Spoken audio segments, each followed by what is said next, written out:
Well, if you look at the Electoral Act 2010 as amended, Section 3 specifically provides for the establishment of the Inec fund, and it is for a reason.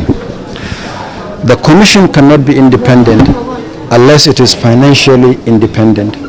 Secondly, there are some activities that happen that are time-bound or bound by some specific provisions of the Constitution that the Commission has to undertake. And so the fund was established to allow the Commission to discharge those responsibilities.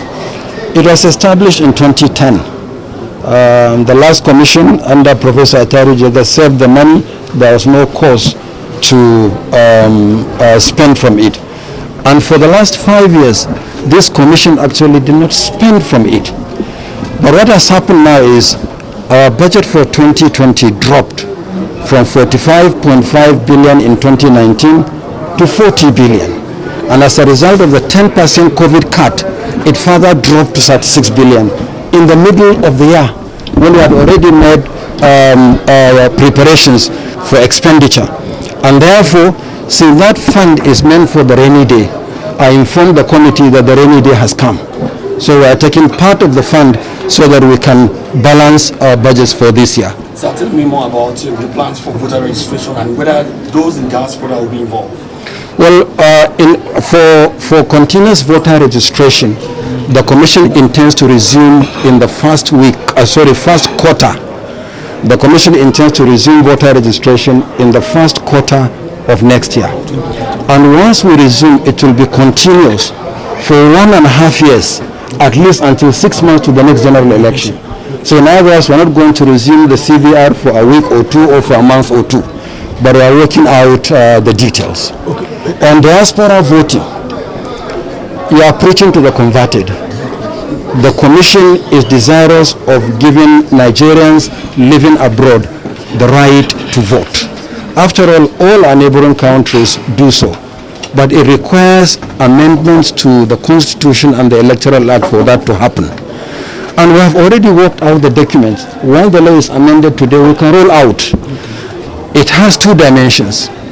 There is what is called the out-of-country voting, OCV, which is for Nigerians serving outside Nigeria, like members of the diplomatic corps, like the technical aid corps, or Nigerian service personnel, army and the police, serving in foreign missions abroad.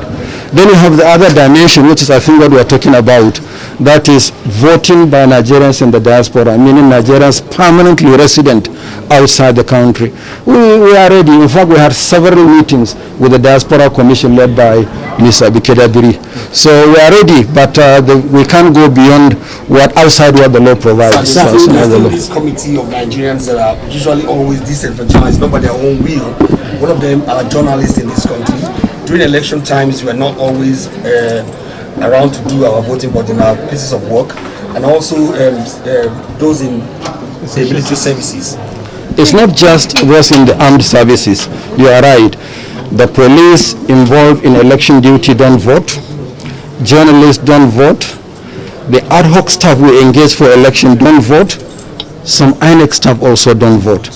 Reason is that you are posted for election duty to places other than where you are registered. And the law says that you vote where you are registered. So it requires some amendment to the Electoral Act to enable people to vote. Two solutions perhaps. Early voting is a possibility, but the law has to be amended so that those who are involved in election duty can vote early, or a major reform of particularly the electoral legal framework to allow for people to vote wherever they are, irrespective of where they are registered. So perhaps as a credible electoral body, your submission, you said Liberia had sought for assistance of Inec for clearance of their voters register. But our voters register, I don't know how Inec is clearing it. No, I'm coming, sir. Because from 2011 to 2011 and 2019, where I used to vote in Cuba, Channel 8, more than 22 people are dead, and their names were displayed. Apart from those who are indulging in multiple registration, they will register in FCT here, go to their state of origin, go and register, and your mechanism is not I want to assure you that the cleaning up of the voters register is going to be an integral component of the resumed continuous voter registration. But let me see this opportunity to appeal to all Nigerians. Citizens will have to help us to clean up the register. This is the register of Nigerians. It's the largest database of citizens in Africa, one of the largest in the world. We have 84 million entries. Now, we have been liaising with the National Population Commission, for instance, is the official registrar of birth and death in Nigeria. So we'll work with them to see if we can have the details to continue to clean up. But recall that before the 2019 general election, we displayed the register in each of the 8,809 wards across the country and appeal to Nigerians to help us identify deceased persons so that we can remove them from the register. The number we got was really very small. So if you know that there are 20 people in your locality, kindly make the details available to us. We will then confirm and null them from the register. So it's a responsibility for all of us as citizens. Don't see the voters register as Inec. It's our voters register as Nigerians, and we should continue to do what is necessary to clean it up. What